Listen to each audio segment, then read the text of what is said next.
You may have noticed that Marxism is on the rise again. That's kind of a shocker. In the aftermath of the fall of the Soviet Union, there was a going theory. The theory was that we had reached the end of history, that from here on in, it was basically going to be liberalism and laissez-faire economics, that the fall of the Soviet Union had definitively shown that the end of government redistributionism and centralization had come. That obviously was untrue, because it turns out that the pitch of Marxism in the end is not really a pitch about efficacy or utilitarianism. It's not about making you wealthier or making you happier. It's about changing the nature of man. The basic idea of Marxism, the basic idea of socialism, is that human beings are inherently good, and the only thing that wrecks that inherent goodness is the systems around us. So when we see bad things happening, when we see inequality, when we see cruelty, when we see crime, that is all a result of the evil capitalist system in which we are plunged. So if we just change that, if we just destroy the entire system and replace it with something quote unquote fairer, if we get all of our rights from government as opposed to God, if we stop worrying so much about individual fate and start worrying a lot more about our community as a whole, then life will be better. Now, wherever it's been tried, communism has been a failure. And wherever socialism is tried, it has only been a success to the extent that capitalism supports it. When you look at democratic socialist countries in Northern Europe, for example, it is perfectly obvious that these are capitalist countries with some social welfare policies. However, the rise of Marxist theory, pure, uncut Marxist theory, the idea that income inequality is in essence immoral and exploitation, the idea that free market economics is again exploitation, the basic notion that free exchange is somehow a violation of personal rights, that is on the rise. That's why you've seen the rise of the Squad in the Democratic Party. It's why you've seen the rise of Bernie Sanders, who doesn't really advocate for a Denmark-style system. He more likes the centralized government systems of open communist systems. He's been praising those for literally decades. Now, the fact is that the rights-based system of the United States is a good system. Capitalism, free markets, they're not just effective, they are moral. They're based on the principle that you are an individual human being and that your labor belongs to you, that you have the right to alienate that labor voluntarily, that it requires your consent to remove that which belongs to you from you, and that the best thing that can happen for the world is for people to engage in mutual exchanges. Because the bottom line when it comes to socialism is, I'm here, I'm breathing, give me stuff. The bottom line of capitalism is, I'm not going to get anything from you unless I give something to you.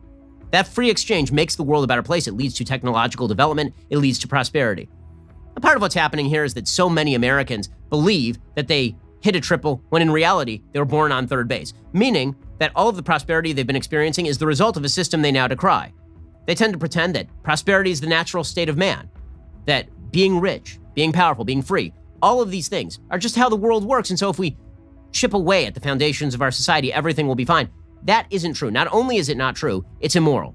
Personal responsibility lies at the root of capitalism. Systemic responsibility lies at the root of socialism. There's only one problem. Socialism is not only immoral, it is ineffective. And yet the slogans of Marxism have become ever more popular. Well, this week, we're bringing you the best moments from the last 2 years of the show, with unique perspectives surrounding a topic and some of my own reflections on the collection. This week, we're looking at the distortion of the terms capitalism, opportunity, and hard work in favor of socialism, free money, and a desire for coddling from the government. We'll jump right into it with Peter Robinson on the communist threats of yesteryear. But first, let's talk about a simple thing that everybody should buy. I'm talking, of course, about life insurance. There's a lot of stuff going on in the world that makes you think about life insurance. Is it possible to buy it? It is. It's still easy to shop for life insurance right this moment. If you have loved ones depending on your income, you probably should. It is the responsible thing to do. The last thing they need to deal with, if God forbid something happens to you, is loss of income beyond the obvious tragedy. Right now, you could save $1,500 or more a year by using Policy Genius to compare life insurance policies. When you're shopping for a policy that could last for a decade or more, those savings really do start to add up.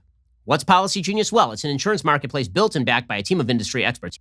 Here's how it works. Step 1, you head to PolicyGenius.com. In minutes, you can work out how much coverage you need and compare quotes from top insurers to find your best price. Step 2, apply for the lowest price. And step 3, Policy Genius handles the rest. Policy Genius works for you, not the insurance company. If you hit any speed bumps during the application process, they'll take care of everything for you. They even have policies that allow eligible customers to skip that in-person medical exam and do it over the phone, which is super convenient these days. So if you need life insurance, head on over to PolicyGenius.com right now to get started. You could save $1,500 or more a year by comparing quotes on their marketplace. Policy Genius. When it comes to insurance, it's nice to get it right. Let's start with a man who literally faced communism head-on. Peter Robinson was the chief speechwriter to then Vice President George H.W. Bush from 1982 to 1983, and then special assistant and speechwriter to President Ronald Reagan from 1983 to 1988. It was Peter who wrote the address from Reagan in Berlin in 1987 that called for General Secretary Mikhail Gorbachev to tear down this wall, which at the time was incredibly controversial. During his 6 years at the White House, Peter wrote 300 speeches. For the last 2 decades, he has hosted Uncommon Knowledge with Peter Robinson at the Hoover Institution, where he has interviewed an enormous number of political leaders, writers, and thinkers over the years. He's authored books including How Ronald Reagan Changed My Life and It's My Party, a Republican's messy love affair with the GOP, and has been published in the New York Times, Wall Street Journal, and many others. When Peter Robinson found out that he was going to be featured on the Sunday Special again, he sent us this letter. The United States of America as a miracle. Free, democratic, enterprising, and the one country to which millions of the rich and the poor alike on every continent on the planet dream of moving. That's the theme to which Ben and I kept returning when we recorded this conversation several months ago. What has happened since? Well, Ben has published a book entitled, ironically of course, How to Destroy America in 3 Easy Steps, and the Democratic Party, failing as usual to display any sense of humor, has adopted a platform that takes him up on the suggestion. As Ben knows, as Michael Knowles and Drew Clavin and all students of history know, America has always been a close-run thing. The Revolution might have failed. The Civil War might have ended in a stalemate instead of a victory for the Union. The Cold War might have continued for decade after decade, the Soviet Union steadily expanding its influence in the 1990s and beyond as it did during the 1970s. None of these things happened for one reason. In each generation, Americans, not all Americans, but enough, recognized what was at stake, remained true to their principles, stood their ground, and fought. Now it's our turn. That's inspiring stuff from Peter Robinson. Interviewing Peter was just an absolute thrill and an absolute pleasure. He's a tremendous historian. His breadth and range of knowledge is incredible. And of course, he is himself a part of history, a key cog in the wheel that led to the fall of the Soviet Union, the actual evil empire. In episode 75, Peter and I talk about whether Americans can unite without an existential threat like communism facing us and the tension of not having a shared view of American history. But first, Peter tells me the story behind writing the Tear Down This Wall line in Reagan's historic speech. Mr. Gorbachev, tear down this wall.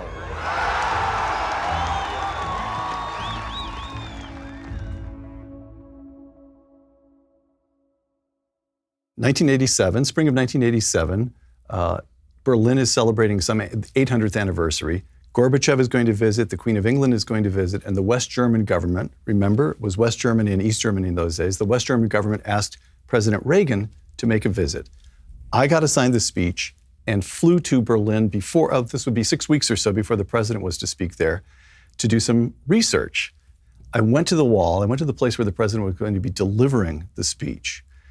It's all gone now, but the wall was there, the Reichstag, which was still pocked with shell marks from the bombing at the final Battle of Berlin. And behind me was West Berlin, modern city, color, life, movement, recent model cars. And then you look over the wall, and there was almost no motion. Guards marching back and forth. It was as though the color had been leached out of it. Everything was gray, brown. The buildings even looked dilapidated. So this was a place where you could feel the weight of history. Communism there, capitalism here. This was the place where the Soviet advance stopped at the end of the Second World War.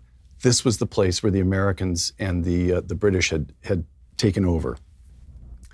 So at that moment, I was a young speechwriter in trouble because what could I write that would equal what you felt there, the felt weight of history?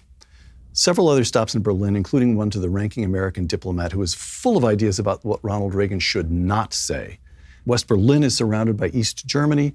The people who live here are very sensitive to the nuance and subtlety necessary for East-West relations. Don't have Ronald Reagan sound like an anti-communist cowboy.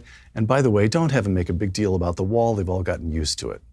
And that evening, I went to a dinner party, West Berliners whom I had not met, but we had mutual friends back in Washington. And so they put together a sort of a buffet for me, 15 or so people, different walks of life, a professor, a couple of students, and my host and hostess were lovely retired people. He had worked at the World Bank in Washington and retired back to West Berlin. And I asked the question, I said, I've been told by the American diplomat that you've all gotten used to the wall by now. And there was a silence. And I thought, I've made just the gaffe that the diplomat doesn't want Ronald Reagan to make. But then one man raised his arm and pointed and said, my sister lives just a few kilometers in that direction, but I haven't seen her in more than 20 years. How do you think we feel about that wall? And they went around the room. They'd stopped talking about it. They had not stopped caring about it. They had not stopped hating it. And each person told, one man talked about walking to work each morning, and each morning he would walk under a guard tower where there was an East German soldier with a rifle over his shoulder who would peer down at him with binoculars. And the man said, we share the same history, we speak the same language, but one of us is a zookeeper and the other is an animal, and I have never been able to decide which was which. And then our hostess, a lovely woman called Ingeborg Eltz, who just died a couple of years ago, she must have been younger than I am now. She was perhaps in her early 50s. She was a very gracious woman. She'd been charming throughout the dinner party, but now she became angry. And she said, if this man Gorbachev, she smacked her, made a ball of one fist and smacked it into the palm of her other hand. If this man Gorbachev is serious with this glasnost, this perestroika, he can prove it by coming here and getting rid of that wall. And that went into my notebook, because the moment she said that, I knew that if Ronald Reagan had been there in my place, he would have responded to that remark, the simplicity, the dignity, and the power of that remark. So the answer, that's a long way around to get to the answer to your question, but if the question is, where did that phrase come from? The answer is, it started with a German woman who lived behind the wall herself. As somebody who was 5 when the Berlin Wall speech was spoken, the impression that was left in the aftermath of the fall of the Berlin Wall, the end of the communist regime in the USSR, is that it was the end of history, that now everybody was friends again. I mean, even if you watch Terminator 2, you have characters saying to each other, why do the Russians have missiles pointed at us? We're friends now. Right. And there's this great feeling that arises in America that basically it's all over. And it seems as though we've sort of turned our guns on each other as opposed to the existential threat that used to exist out there. Maybe that was temporarily lifted for a brief moment in time after September 11th, but we're certainly back at it to an excessive degree right now. Do you think that Americans have enough in common now to actually hold each other, to see each other as non-enemies in the absence of an existential threat like the Soviet Union? I do. I do believe so. I also believe we have to work at what we have in common. So I'm trying to say something. I'm trying to put this in a way that gives it some sort of edge or some sort of interest, because this is the kind of thing that you say on the radio every single day, and God bless you for saying it. But I didn't come here just to agree with you. On the other hand, I will. Identity politics, the politics of dividing Americans, that's not only wrong, that approach is, in my mind, that comes close to a kind of wickedness. Because why is it? Think about this. Immigration is a problem, we have to address, blah, blah, blah, blah. All that is true. But why is it that a Mexican who just crosses that border within a few months finds himself in a position to better the lot of his, not just his family, but his village back in Mexico?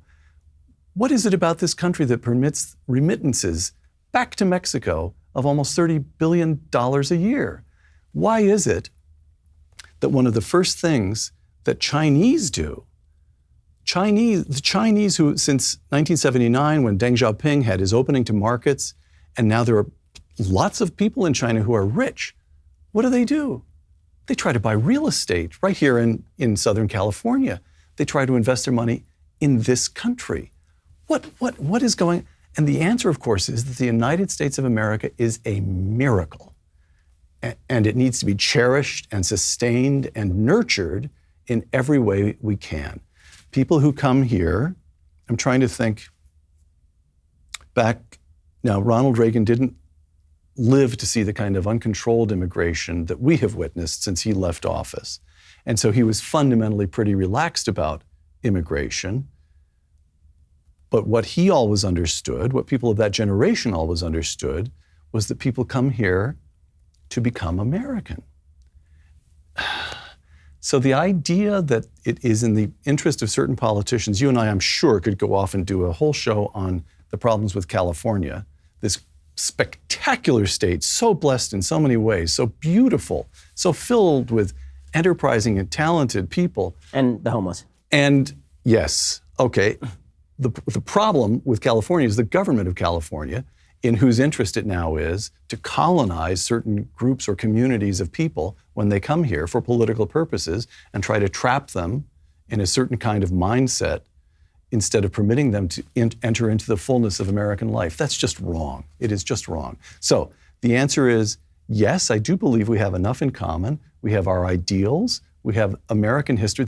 The resources of American history from the Revolutionary War, where you see, it seems providential, the way Washington is able to escape from Brooklyn across to Manhattan. The wind blows it the right way at just the right time. The courage to stand up to what was then the greatest empire on earth. The Civil War, Lincoln, this martyr in giving his life to hold the Union together and to abolish slavery.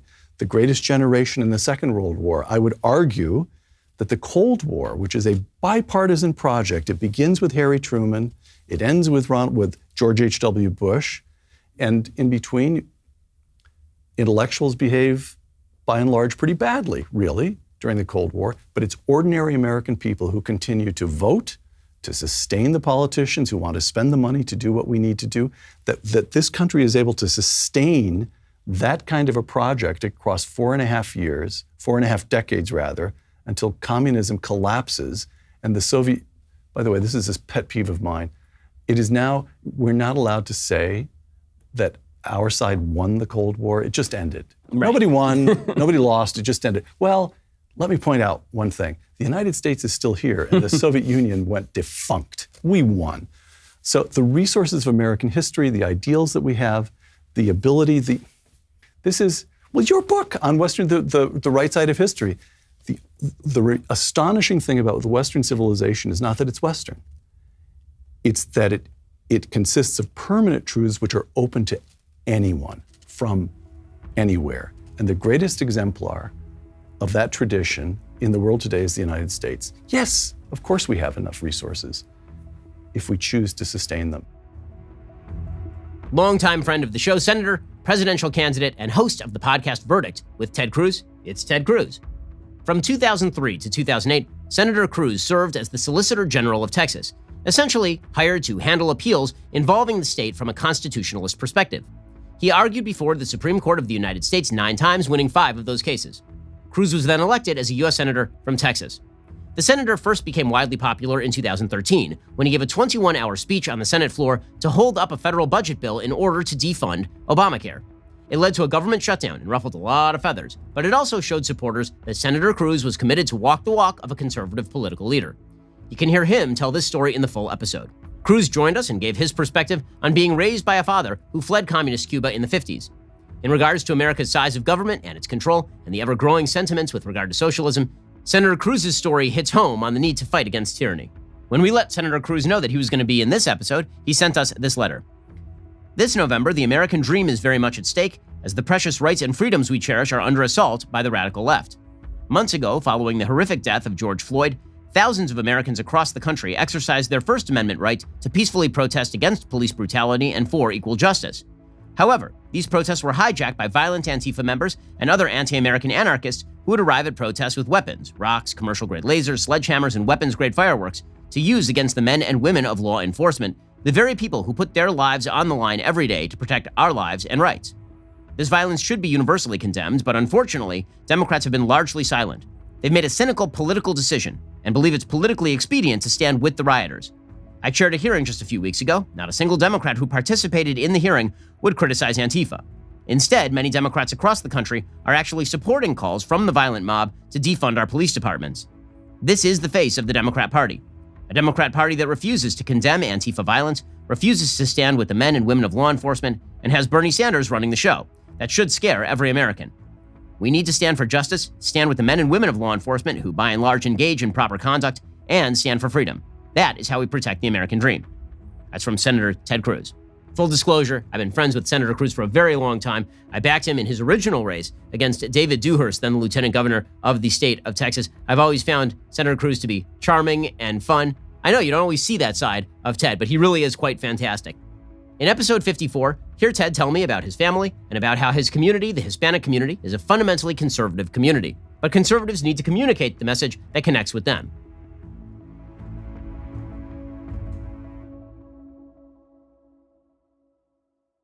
politics is my family story. I mean, look, all of us are products of our family story. And my dad, as you know, my dad fought in the Cuban Revolution. I mean, when he was a kid, when he was a teenager, he was fighting alongside Fidel Castro, fighting against Batista, who was a corrupt dictator, and was thrown in prison and he was tortured. And my dad came to Texas when he was just 18. And I grew up as a kid hearing stories about being a freedom fighter. And it actually works out. My father fought with Castro, didn't know Castro was a communist. Anytime I really want to yank my father's chain, I'll call him a communist guerrilla, and it drives him nuts. What he knew was that Batista was corrupt. He was in bed with the mob. Godfather 2. That whole. I mean, that was what it was. It was a completely corrupt dictatorship. And the revolution, as my dad describes it, we're a bunch of 14 and 15-year-old kids who didn't know any better. My dad left in 57, and he fled Cuba because Batista's army was going to kill him. The revolution succeeds in 59. So 59, Castro declares as a communist, begins seizing people's lands, begins executing dissidents. And my aunt, my tia Sonia, who I'm very close to, she was still there. She's my dad's kid sister. And she fought in the counter-revolution. She fought against Castro. She ended up being imprisoned and tortured by Castro's goons. And then she ultimately fled Cuba too, came to Texas. And so my cousin Bibi and I, Bibi is Sonia's daughter, the two of us as kids, we literally grew up sitting at the feet of my dad and my aunt and listening to them tell stories of fighting for freedom. And that's what I've wanted to do my whole life for as long as I can remember, since I was a little kid, is in our house, it wasn't that politics was something you just kind of read the paper and, oh, that's interesting. I mean, there was an urgency to it. It was having principled men and women in office. That's how you protect yourself from tyranny. And so that's what I wanted to do my whole life. One of the things that's been fascinating to me, I'm from California. Mm-hmm. The Republican Party has been eviscerated among Hispanic voters in California. Yep. That is not what has happened in Texas. In Texas, what is it, a 55-45 or 60-40 split in favor of Democrats, but it's certainly competitive with Republicans. Here it's something like 80-20 in favor of Democrats, if that, it may be higher. So what has been done in Texas? What have you done in your races to help draw Hispanic voters? So look, in Texas in 2012, I got 40% of the Hispanic vote. In 2018, I got 42% of the Hispanic vote. And that is despite the media demagoguing like crazy. And listen, I think the Hispanic community is a fundamentally conservative community. If you look at the values in our community that resonate, faith, family, patriotism, hard work. A friend of mine years ago asked an interesting question. He said, when's the last time you saw an Hispanic panhandler? I'm going to tell you, I don't think I ever have. Because frankly, in Hispanic culture, it would be seen as shameful to be out there on the streets begging. And yet, you look at hard work, individual responsibility, and those are conservative values. And you also look at what unifies the Hispanic community, which is the immigrant experience, coming to America seeking freedom. That is a message that resonates. But I'll tell you, I had the exact same message in the Rio Grande Valley, in overwhelmingly Hispanic communities, that I had in deep East Texas. And the message of jobs and freedom and security, that's a message that resonates. Look, I think the Hispanic community is a conservative community, but we've got to respond to the needs and interests and values in the Hispanic community. If you look right now, today we have the lowest Hispanic unemployment ever recorded. We've also got the lowest African American unemployment ever recorded.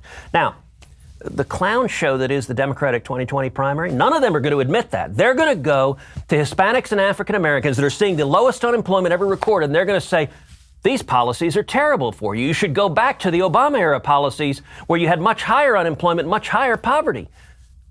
That is nonsense. Let me give you one of my favorite stats of the last 2.5 years. The last 2.5 years, 5 million people came off of food stamps. 5 million. And look, as Republicans, we've got to be able to articulate that and explain it in a way that that's not just a number on a pie chart. Those are 5 million real human beings. Those are moms and dads who 2.5 years ago, they were dependent on the federal government for their basic food needs, who now, presumably, they've gotten a job. They're coming home tonight. They're carrying a bag of groceries. They're setting it down on the kitchen table. And those moms and dads are looking their kids in the eyes. They're having the dignity of work, the self-respect of work. That is what the American dream is all about, being able to provide for your family, achieve your dreams. But we've got to communicate and tell you, in the Hispanic community, that is a powerful message. Hispanics don't want to be dependent on government. And what the socialists, what the Democrats say is they want them to be dependent on government. They want them to be a vassal dependent state, vote for Democrats and be trapped in dependencies. What I know Hispanics want is the independence to chase their dreams. That is a conservative message. Back in episode 13, we were joined by one of the most influential writers of the last half century, David Mamet, author of a variety of books, plays, and films, including Glengarry Glen Ross, Heist, The Untouchables, and the Academy Award-nominated The Verdict and Wag the Dog. A rare, outspoken conservative among the mainstream culture and a critic of communism and fascism, David grew up in Chicago. His parents were first-generation Americans. He began writing while in high school and college, and then after graduating, worked any and every job in the city. This introduced him to what the actual working middle class of Chicago was like in the 60s, which refined his style and even drew him towards projects like The Untouchables and one of his more recent books, Chicago. Sitting down with David Mamet was truly incredible. It really was an honor. He's a creative, eclectic guy, and his view on the world, his command of language is just incredible. David Mamet had to work to stand on his own 2 feet. It paid off in acclaim down the road doing work he loved. We'll be discussing that here. But for starters, listen to David debunk the phrases economic justice and social justice and discuss with me the dangers of democratic socialism in American government.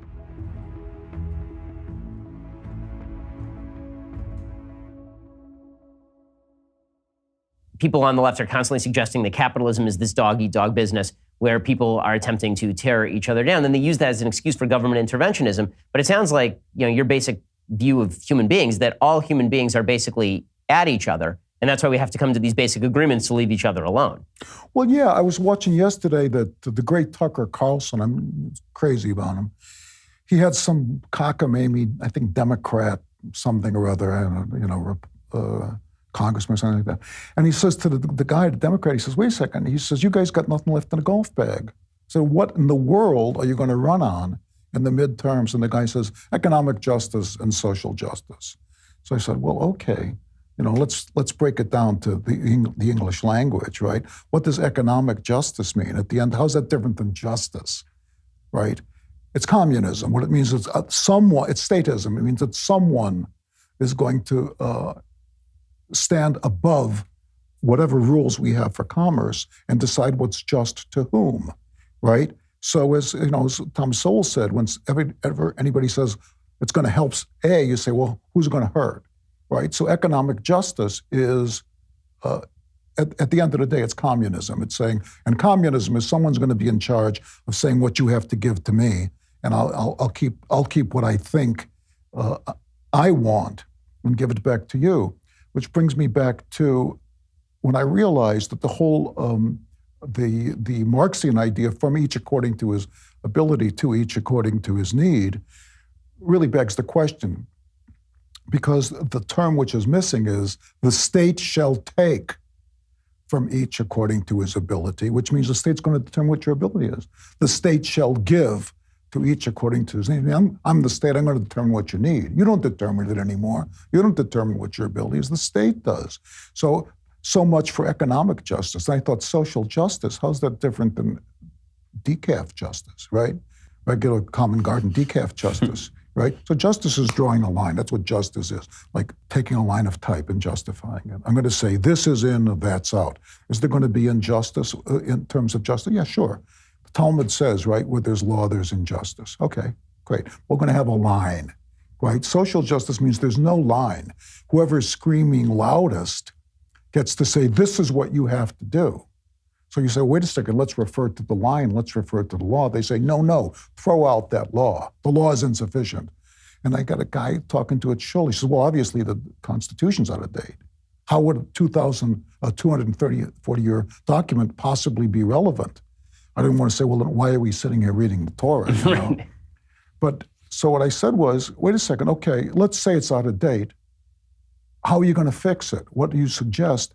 And more importantly, what are the rules by which you suggest we're going to go about fixing it? Because social justice is fascism. That's what it means. It means that the group of people who screams the loudest gets to determine what the law is, and that always ends in murder.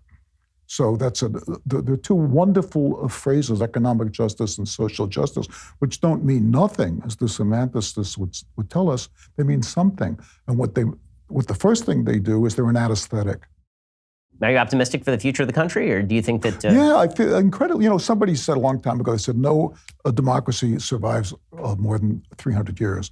So I think that this new shift to a constitutional republic, back toward a constitutional republic, is going to lengthen the viability of the American experiment by 50 to 100 years. That's what I think. What do you think? I mean, I'm a little more pessimistic than you, just because I feel like the pendulum swings pretty far in this country, and it's swung from Barack Obama to Donald Trump, which means that it's going to swing back even further to the left the next time around, just because the Democratic Party by default has made itself into a democratic socialist party, kind of a European democratic socialist party. And so when the pendulum swings, it's going to swing back toward a Bernie Sanders or an Alexandria Ocasio-Cortez, at least temporarily. And that's not good for the country. I don't think that there are a lot of substantive conversations being had because people are so angry at each other. And I do think that has to do with the lack of a common base of values. Like, it sounds like when you were growing up with the feeling that despite all the corruption in Chicago, if you worked hard, you could get ahead. And it was actually your obligation as a decent human being to work hard and make something of yourself.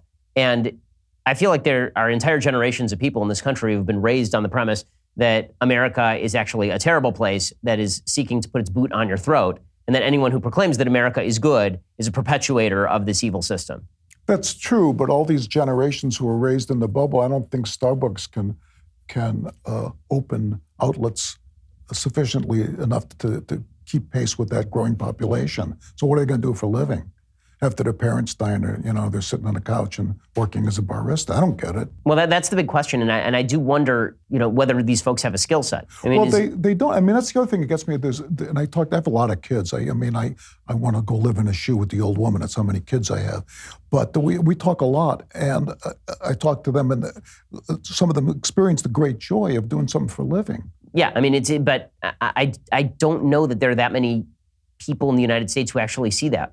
I mean, they see. There are too many people. Maybe I'm the pessimist here, but I see a lot of people in the United States who see work as something to be avoided. Like, they attribute all of their stress to work. Work is always a bad thing. When they talk about things in their life that they want to get over, it's work. And for me, my goal is to work until I die, because that's usually how it works. The minute you retire, you're gone, right?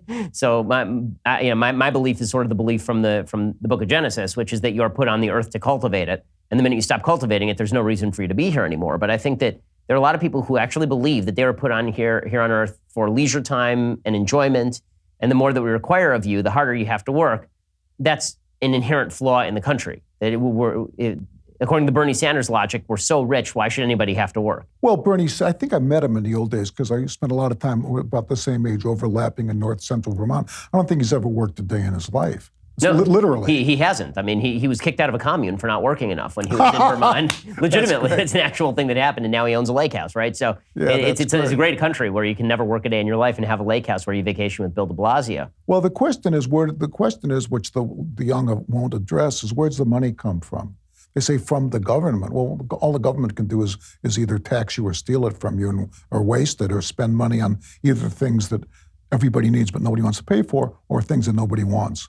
Those are the only two things the government can spend the money on. So the young person doesn't say, where does the money come from? I mean, what I worry about, I'm not sure that that we have a problem of economics as so much as, a lot of folks on the left think it's a problem of redistributionism in the economic system and all this. I really don't think that's the problem. I think we do have a problem of virtue and heart. I think that I think there's a giant hole in the middle of the American soul that has been carved there by 40, 50 years of dependence on government and a belief that there is no higher calling for you, that your job on this earth is basically to experience the most pleasure possible and then die. And I don't know what replaces that other than a return to some sort of centralizing values. Well, I don't know either, except that I have a difficult time controlling myself. I mean, I don't want to even attempt to try to control somebody else. It's going to be what it's going to be. Oh, yeah. I mean, I'm not talking about compelling people, but I do think that the appeal of a moral lifestyle has always been a hard sell. And it's a particularly hard sell when there are no consequences to immorality. Well, there's a very good book on the subject, which is called a Torah. What's the consequences for immorality? It's a plague or 40 years in the desert, or not to think twice about it. Let's talk a little bit more about hard work and skill sets with Mike Rowe. Mike was host of the widely popular reality series Dirty Jobs, which, as his website puts it, transformed cable television into a landscape of swamps, sewers, ice roads, coal mines, oil derricks, crab boats, hillbillies, and lumberjack camps. Today, Mike Rowe hosts the podcast The Way I Heard It, and the Emmy-winning Facebook Watch web series Returning the Favor, in which he travels the country searching for remarkable people. He also runs the Mike Rowe Works Foundation, which awards scholarships to students pursuing a career in the skilled trades. Mike has made a business out of showing us that hard work truly matters. Talking with Mike was a lot of fun. His personal experiences differ so much from my own, but his transformation from sort of a news guy into a voice for the working classes is really an incredible story and a reminder that so many Americans are doing the kind of hard work and jobs that many of us don't hear about in our daily lives. In episode 12, Mike tells me about his foundation's sweat pledge, skills and work ethic aren't taboo, and why some critics seem to hate it so much. And we discuss the politicization of the skills gap and the large opportunity in America's workforce, the truth of which cuts against the narrative pushed in politics and in the media.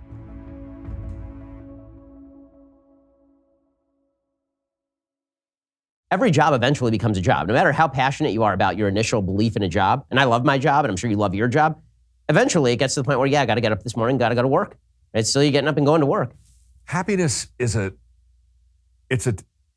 terrific symptom. It's a terrible goal, right?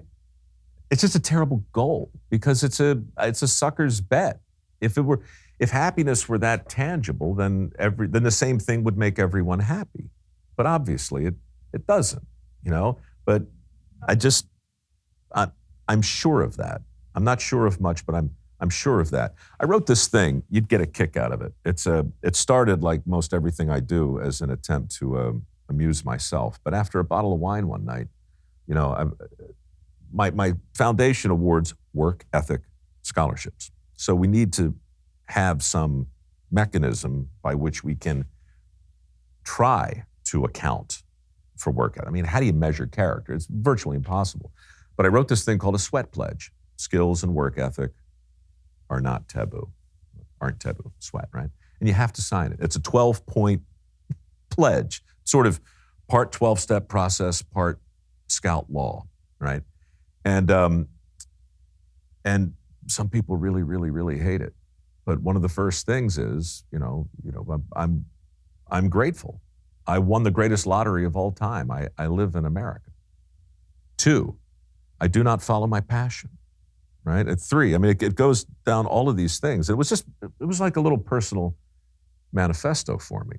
But I only bring it up because it's become increasingly more important to my foundation. And now the more I look back on it, it's hysterical, Ben, how outraged people get. I give away maybe $5 million so far, right? Not a ton by foundation standards, but it's a chunk. It's money, yeah. Every year, about $800,000 goes out. And every year, people say, well, why do I have to sign the sweat pledge? And I said, well, you don't have to. It's entirely possible this particular pile of free money might not be for you. Okay? and it goes, like, well, what do you mean? I'm like, well, there are many scholarship funds that award academic achievement. I'm more interested in awarding attendance, right? Athletic achievement, talent. There are all kinds of rubrics and metrics for measuring value. But where's the work ethic?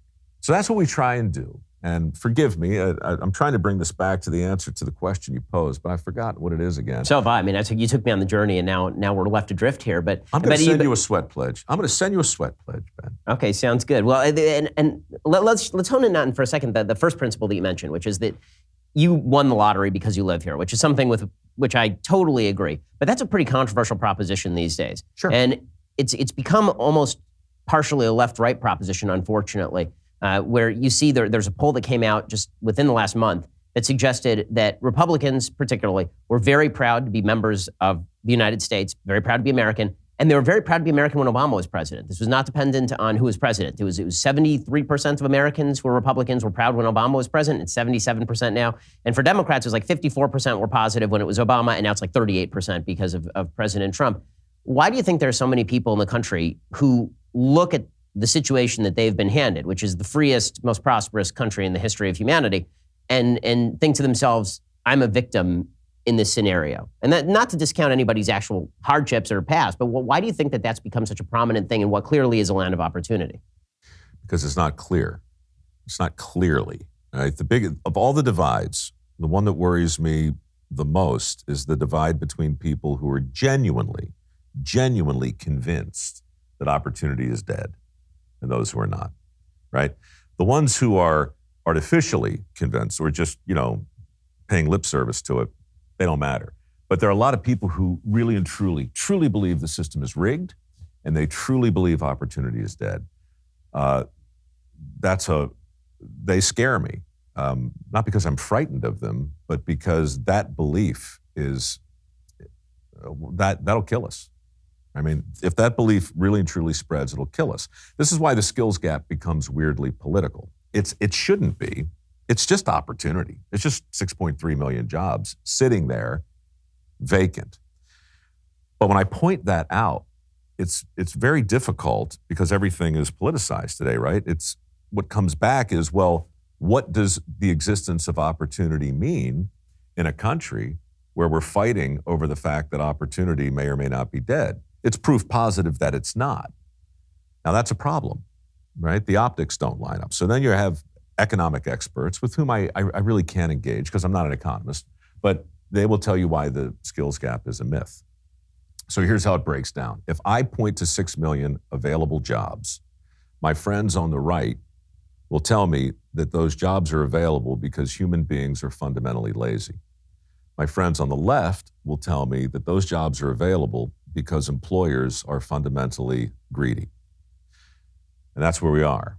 We can't think beyond the fact that our basic philosophies require us to see humanity as either lazy or greedy. Now, the truth is, in my opinion, we're both lazy and greedy, right? And we're neither lazy nor greedy. We're all of it and none of it. And all of it gets measured out in unequal amounts. But we don't have time today to parse the nuance of that. It simply has to be one or the other. So when I post a picture of me standing next to the flag on the 4th of July, I get a lot of pushback.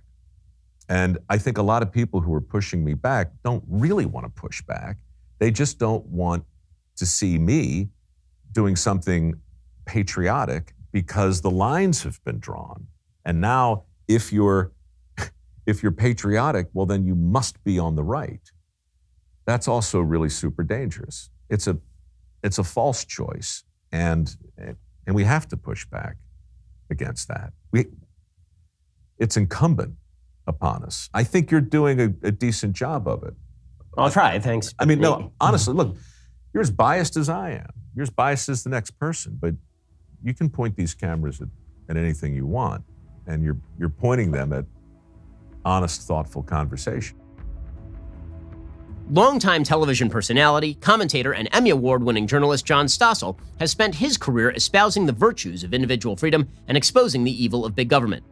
John has hosted and anchored for ABC News, including Good Morning America and 2020, as well as Fox Business. He wanted to bring his message to younger audiences, so he left that show to now produce for his own YouTube channel, where he releases a video every week presenting the case that good things happen in free markets and under a smaller government. Talking with John was a lot of fun. I've been following John's career since I was very young. I've read a lot of his books, and honestly, his view on libertarianism has really affected my own and shaped how I think about the size and role of government.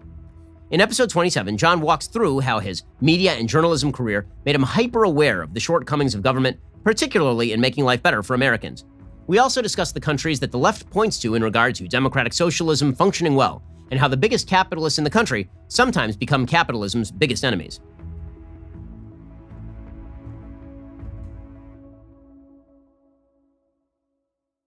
I just wanted to cover something that other people weren't covering. So at the time, all people did was politics, the weather, crime, disasters. That was news. I thought there's consumer issues out there, psychology, medicine, companies ripping people off. I'll do that. And I did that and won 19 Emmy Awards bashing business. But I gradually watched the regulation that I was calling for and often getting. Sometimes politicians would say, that was great, we're going to pass a law and fix that in Oregon. They created a Department of Consumer Affairs. But then I'd go back and do the same story. We'd send a TV set out to 20 repair shops, and 18 with a loose part. 18 would say, oh, loose part, no charge. And 2 would rip us off. I'd go back and say, would you ever do this? Oh, no. Yeah, well, watch this. Play the videotape. And it was great television, bashing business. But so we'd do it again. Now there's a Department of Consumer Affairs. The results are the same. Most people are honest. A few cheat. So what's the Department of Consumer Affairs doing? They have a big, dreary room with a bunch of dreary people at desks filling out forms. Now you have to get a license to be a TV repairman.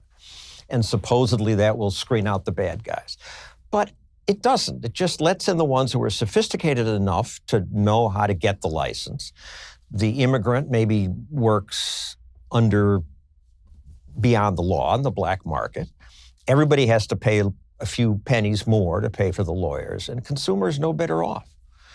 So I started reading more. I didn't love the conservative press because it looked like your people wanted to police the bedroom and police the rest of the world, and I didn't like that. And I discovered Reason magazine, and that was an epiphany. Oh my God, these people get it better than I do. And I became a libertarian. Coming out of Princeton, I was going, oh yes, we know how to solve poverty. My professors said it's an outrage in this rich country that some people are poor. But then I watched these programs fail. They just teach people to be dependent. And if you look at the graph, I have used this in my videos, of the war on poverty and the poverty line. The war on poverty began and the poverty rate dropped for 7 years. And after that, it's gone up and down. Improvement stopped because the government teaches people to be dependent. If you got a man in the house, your check goes down. And then, most interesting, look at the chart from before the war on poverty. The slope of the line was about the same. Americans were lifting themselves out of poverty. The war on poverty, trillions of dollars, continued progress for 5 years and then stopped it. So what do you make of the new kind of left argument with regard to the countries they admire? So for a long time, for decades, the Soviet Union was a place where they were kind of interested in the experiment. And then for a little while, they were interested in Hugo Chavez. And they were interested in Cuba for a while. But now the modern iteration of the socialist movement is in favor of social democracy. So they like Norway, they like Sweden, they like the Nordic countries. This is the one that Bernie Sanders likes to trot out all the time. What do you make of the argument that those countries are cohesive, that they are functioning well, that they have high standards of living, and they also have massive governmental burdens that are driven by enormous regulations and tax rates? Well, first of all, they're not really socialist. And the Denmark prime minister went on TV to say, look, we're a market economy. We're not socialist. Government does not control the means of production. And that's the most important thing. The Scandinavian countries don't even have a government minimum wage. They do have a big welfare state. And they can afford that because they have a homogeneous culture and they have a fairly free private market to pay for it. And the economic freedom indexes, they come out ahead of the United States. I don't know how Bernie calls them socialist. Do they innovate? Do they produce anything? Is it an accident that Facebook, Google, and all these exciting wealth-creating companies, your podcasts, have come out of Silicon Valley and California, places far away from Washington, D.C.? I don't think so.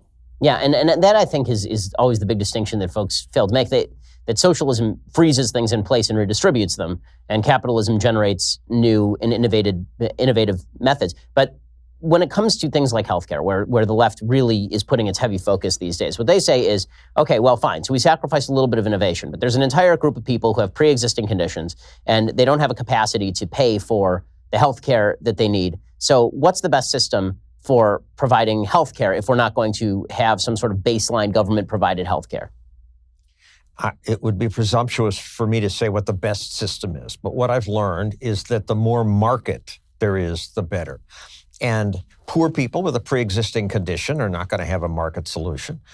But we have in America Medicaid for poor people, Medicare for us old people, and no hospital emergency room turns away any poor person.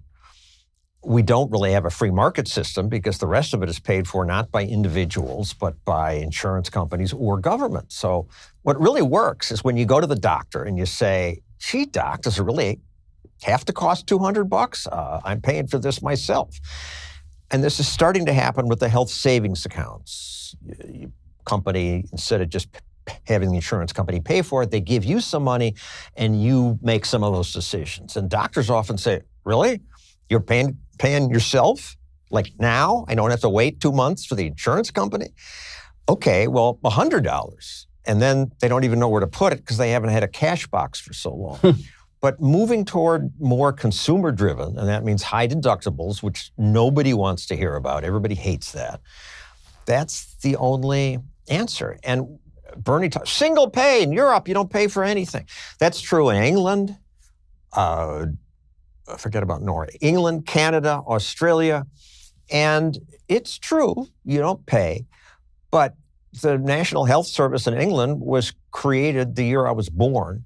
And in some cases, they still use that kind of technology because innovation stops in government. You don't get in trouble if you do what you did before.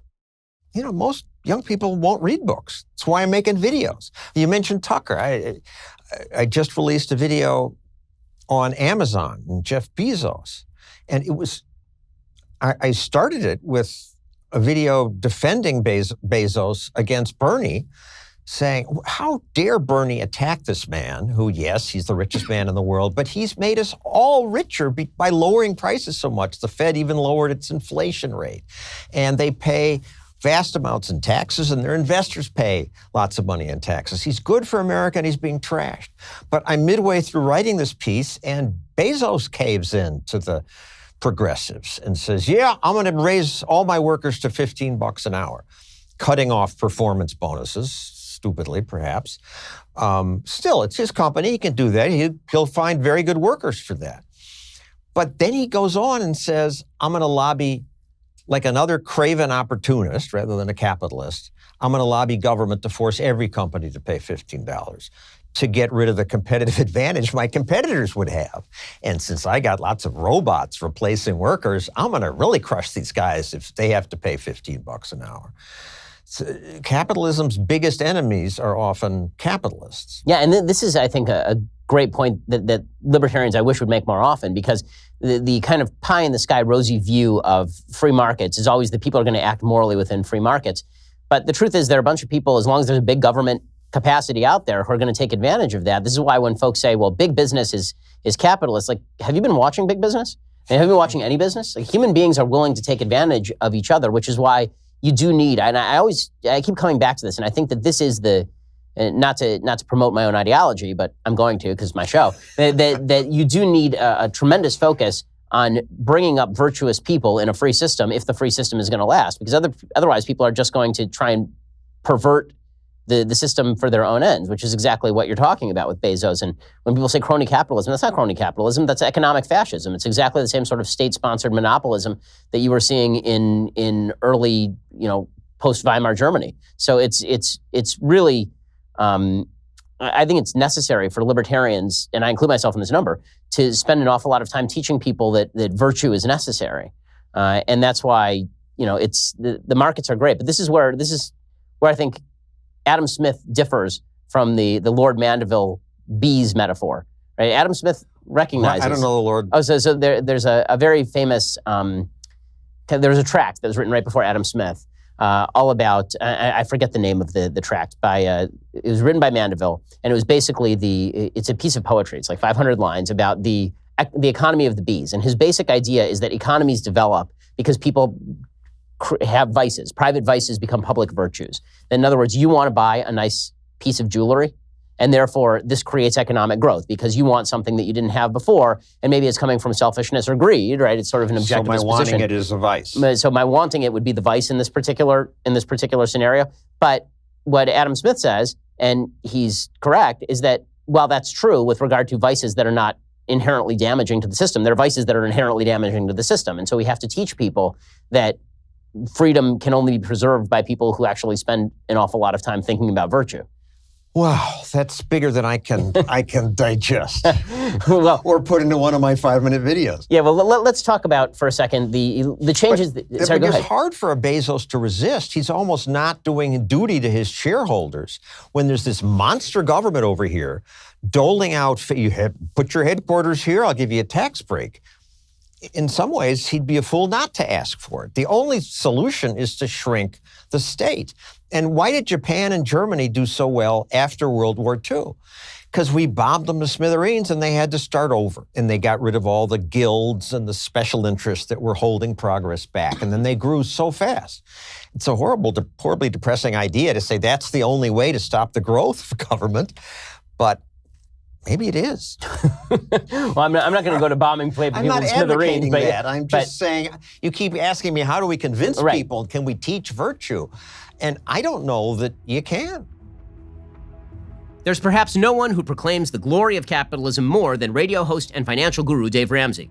As a best-selling author of multiple books, including the widely popular book, The Total Money Makeover, the host of a nationally syndicated radio show and podcast, The Dave Ramsey Show, and the creator of classes and training like Financial Peace University, Dave Ramsey is a figure of eliminating debt and reaching financial prosperity. Having had great successes, not without hardship in the business world, Dave now spends his time passing on the knowledge he has acquired as a proponent of personal responsibility to achieve personal success. Meeting Dave was really awesome. I know so many people who have turned their lives around because they followed Dave's steps to success, his realistic view of human nature, and his reality-based view that you have to take personal, responsible decisions rather than blaming the system is a refreshing one in this particularly system-based thinking time. In episode 36 of the show, Dave and I discussed the myth of cheating your way to the top in business and other victim mentalities, the data on life choices that lead to success, and how wealth equality is actually not fair.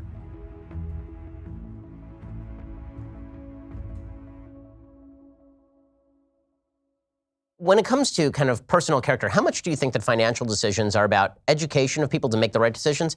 And how much is it about actually being able to put off what you want for what you need? Yeah, that's called maturity, the ability to delay pleasure. And that is a character quality. Integrity, there's a high correlation between integrity, wholeness, not just telling the truth and honesty, but this full-on integrity. You are who you are all the time, that's integrity. And not only do you tell the truth, not only do you honor your word in situations. High data point correlation between that and the ability to build wealth. This idea that you cheat your way to the top is mythology. It truly does not work out there. I mean, think about it. If you go to the local car place and get your car worked on, he cheats you, you tell everybody you know.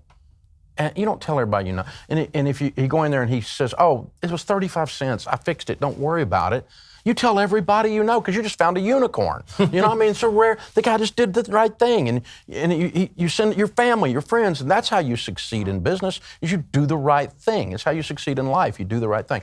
Integrity, the ability to delay pleasure, the ability to say, you know, I'm going to give up something today. I'm going to live like no one else so that later I can live and give like no one else. That's the way we say it on the show. You know, one of the things that I think is so fascinating about your approach is that it is an approach that is driven by personal responsibility. So much of what's going on in the country, in politics generally, is driven by precisely the opposite attitude. So you're smart, you stay away from politics. I'm in politics full time, and it seems like politicians make bank off of basically telling people that nothing they do is their own responsibility, and that everything that is wrong in their life can be blamed on outside forces. In America, how much of what's bad in people's life do you think can generally be blamed on the decisions they make, and how much can be blamed on outside forces, if you had to balance that out? Well, I think you can be born into a situation where you don't, you know, you're in, I grew up in a neighborhood where people said stuff like, the little man can't get ahead. It was a victim mentality. Blue collar thing, it's like, you know, the union will take care of you. The government will take care of you. I sure hope we can elect a president or a congressman who'll take care of us, because the little man just can't get ahead on his own. And is that a reality? Yeah, if you think it is. If you think you can or you think you can't, you're right, Henry Ford said, you know. And so there's a reality to this. And so the belief is the real privilege. It's not the skin color and it's not the socioeconomic thing. It's the belief in the culture you come out of. I mean, I grew up in Tennessee, and we're a hillbilly culture. My family's Scotch-Irish. And proud hillbillies of the best kind. And an interesting bunch. They'll fight you for their freedoms. And yet sometimes they'll adopt that victim mentality. And a whole bunch of those folks, JD did a nice book, Hillbilly Elegy, that indicated that probably that's a bunch of us are who elected Trump. But it was all that he was a little bit Reagan-esque in that it's up to you, I'll just make it where you can win. And I'll do it for you. And there's a different message there in that ideology. But, the problem is if you start to believe someone else is going to fix your life, whoever it is, your employer, your mommy, the president, the Congress, you're screwed. Yeah, well, this is one of the things I really fear because I am seeing it rise on both the left and the right. There's this sort of new right-wing populist movement that suggests, okay, well, all the problems that you're having in life, you didn't get married because you couldn't afford it. And it's like, well, maybe you should have made some different decisions. And single motherhood is not a financial decision. It's not that you got pregnant out of wedlock because you couldn't afford it. Now, right? The classic studies are that 97% of the 30-year-olds that graduated from high school, before they got married, and got married before they had a kid. That's all they did. High school, and they did it in the right order, in other words. 97% are above the poverty level. Almost everyone below the poverty level somehow got that out of order. They got pregnant before they got out of school. They got pregnant before got married. They got married before they got out of school. They got it out of order. It's the success order. All kinds of data points on that. It's statistical evidence. And it's not a political statement. It's just this is the proper way to live your life. Turns out morals have implication. Character has implications. I fully agree with this. I think that the supposed crisis that we're having in terms of happiness, the rise in the opioid epidemic, although some of that is due to bad diagnoses and people being given medical opioids and all of that, the rise in suicide, the rise in single motherhood, that in the end, these are mostly personal problems. These are people making bad decisions, and they're making bad decisions because they've been taught by society, by the government, by the culture, that if you make a bad decision, it's not really your fault. And that the beginning of wisdom is recognizing that it's probably your fault. Where do you think where did things start to fall apart? Or do you think things are really not that falling apart? It's strange. There's pockets that are falling apart, and there's sometimes a malaise or a fog over some things, but then there's entire segments of the population that are booming like never before. They're in the best years of their life right now, and maybe did even under Obama. They had the best years of their life. But we share a book in our faiths, and my Christian faith, your Jewish faith, the book of Proverbs, the book of wisdom. And all throughout the book of wisdom, the fool is juxtaposed with the wise. The wise does this, the fool does this. Wisdom is this, and wisdom is, in the Hebrew, you know this probably, is the art of living life well, is really what it means. And that's what we've lost, is wisdom. Not knowledge, but we've lost wisdom, as juxtaposed with the fool. And if you read through Proverbs, you go, well, I've done that, I'm a fool. I've done that, so I'm gonna quit doing that. So I'm gonna be wise. In the house of the wise are stores of choice food and oil, but a foolish man devours all he has. If you spend everything you make, you're a fool. Fool, I've done that. And then when I quit doing that, I actually saved money. I had some money in the house of the wise. It's remarkable, isn't it? And so the art of living life well, and when you start to believe that if I plant corn, I'm gonna get corn, if I'm gonna reap what I sow, if I'm gonna live in a cause and effect world where I actually can impact my own destiny, there's variables around me, there's isms. There's racism and sexism and baldism. There are people that won't let me do stuff because I'm bald. Hadn't been a bald president elected since television. Go look that one up. It's interesting. So, these kinds of things are we got one with bad hair, but we don't have any with no hair. Right. And so Jerry Ford was not elected. But there's always, I've got a Southern drawl, and for years in the radio business, now we've got 600 stations, but for years, people in Boston thought we broadcast from a double wide because we were in Tennessee, with no shoes, There's all these isms, right? Everybody's got an ism they got to bust through. I don't care who you are. But if you truly believe because of your ism, whatever it is, that you can't win, you're not going to get corn if you plant corn, then why would you ever plant corn? That's hopelessness. And that's the path of the fool. Yeah, the way that I've put it on my own show is that I root for reality because there's nothing else to root for. There's a lot of folks out there who are rooting against reality. And you see this not only in politics, but you see it in culture, just the general thing where people look at their life and they go, X or Y isn't fair. Here's a person who's really rich, and I'm not really rich, and that's unfair. And you see politicians say this without any solution. They just sort of put it out there, and this is their actual talking point. You say, okay, well, let's assume for a second that is unfair, and that if you were God, you would even all that out. You're not God. You're not evening all that out. And even if you would even all that out, it wouldn't result exactly in what you want here. So maybe you should stop fighting reality and deal with reality instead. Actually, wealth equality is unfair because effort is not equal. Smarts is not equal. I'm not as smart as Bill Gates. He's helped more people than I've helped. And as a result, he has more money. I mean, I haven't changed the world with a computer. He did. I'm not Steve Jobs. I didn't do that. Now, I've made a good bit of money. I've helped a whole bunch of people. But, I was arguing with this lady, liberal lady, and she was mad at me because I had made a lot of money selling books to people, helping them with money. And she's like, well, you're taking advantage of all these people that are broke. And I said, when I sold 5 books for $10, nobody was mad. But all you people got pissed off when I sold 10 million of them. And I helped 10 million people. And so your level of return is the level of help. And so that just defeats the wealth equality argument completely, because we now know that 79% of the millionaires in America today, 8 out of 10, inherited zero, which means they did something in the marketplace. So the American dream is alive and well. I mean, one of the things that I love about your show is that you actually do defend the morality of the free market. And that's something that very few people are willing to do in this day and age. It's all about the shortcomings of the free market, income inequality, the idea that people are being exploited. And it seems like they're coming from this perspective that even basic elements of life, the intelligent gaps, this should be somehow rectified. And you see this they'll use Bill Gates as an example. How is there a Bill Gates in this country who's worth this much money, and then you'll see somebody who's worth no money? And, you say, well, he's contributed more. And they say, well, but that wasn't his choice. He was smarter, right? He was smarter. He grew up better. How do you answer that? Well, he did. He is. And George Clooney's prettier than me. So, I mean, so what? Deal with it. I mean, this is your hand, play your hand. And we had a leadership event. We did our Entree leadership event last summer and got to spend some time with Condoleezza Rice. And she grew up in a segregated neighborhood outside of Birmingham. And she was talking about coming out of that segregated neighborhood to become Secretary of State. She's brilliant and brilliant lady. And she said, my parents told me my whole life, it doesn't matter where I'm coming from, and what matters is where you're going. And you just decide that's what we're going to do. But that has to all the way back to do with this thing called hope and this belief that if I plant corn, I shouldn't be shocked if I get corn. And if I plant nothing, I can't gripe about the farmer who planted corn and was out there toiling to kill the weeds and in the hot sun. Meanwhile, I'm standing over here watching the guy, and then I go, well, it's not fair that he's got some corn. I mean, I wonder if some of the complaints that are cropping up, particularly among young people, and I speak a lot on college campuses where there are a lot of young people who make exactly these complaints, that this is coming as the result of a breakdown in religious community. Because I'm a religious person, you're a religious person.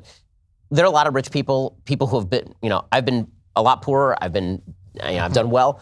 That's changed, but I've watched the same thing happen to people in my community who I grew up with, and so I know all of them. And so it's a lot harder to be jealous of the guy that you've known and grown up with and who you can go to for help than some random guy on the street who you have no association with. And as we fragment as a community, there's more of a feeling of, well, maybe that guy owes me money, as opposed to, well, I've known my next door neighbor my entire life. We go to the same church or the same synagogue. The one area of equality that matters more than any, we are equal, which is we are all equal before God, right? Exactly. God sees us all exactly the same. With that breakdown, I'm wondering if maybe that's what's caused a lot of the feeling of dispossession. Well, and it's also, contributes to racism, also contributes to arguments between religion. I mean, if you sit down and spend time with people and actually develop a relationship with people that have different situation than you've got, you're going to learn there's good people and there's bad people in almost every one of those things. I know wealthy people all over the world that are worth hundreds of millions of dollars. They're some of the best people on the planet. And I know some of them that'll cut your throat just to see if you bleed. I mean, and I know some poor people that are some of the best people on the planet. And I know some of them will cut your throat. Hasn't got anything to do with the money. It's got to do with their character or their lack of it. The money just revealed it. If you've enjoyed hearing from our past guests in this collection, be sure to check out their full episodes and hear more of the conversation. Links to those are in our description. This is the last collection of great moments from the Sunday Special we're bringing you. We will see you here again in 2 weeks with brand new episodes of the Sunday Special. We're super excited for our upcoming guests. I think you're going to like them. We'll see you here next time.